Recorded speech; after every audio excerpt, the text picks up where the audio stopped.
தந்தையை பார்க்க போகிறோம் என மகிழ்ச்சி வெள்ளத்தில் மகாராஷ்டிரா மசூர் ரயில் நிலையத்தில் தனது சகோதரர்கள் நண்பர்களுடன் இறங்கிய சிறுவன் தனக்கு இழைக்கப்பட்ட சமூக அநீதிக்கான பதிலாக கொலம்பியா, லண்டன் வரை சென்று படித்து பட்டம் பெற்று இந்தியா சுதந்திரமடைந்த போது நாட்டின் அரசியலமைப்பை வடிவமைத்தார்.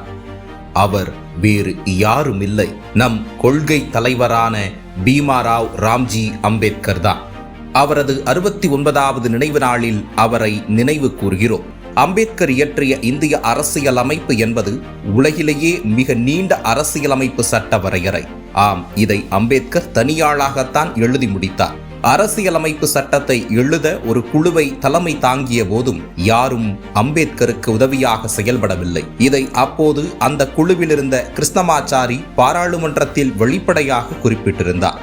இதை எழுத அம்பேத்கருக்கு 2.5 ஆண்டுகள் பிடித்திருந்தது.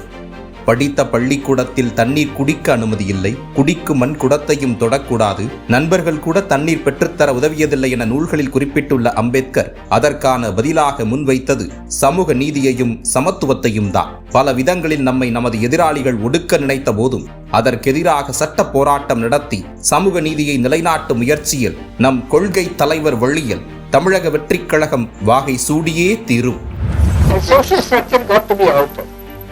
I am quite prepared to say, well, it will take some time for the social structure to be altered if you want to do it in a peaceful way.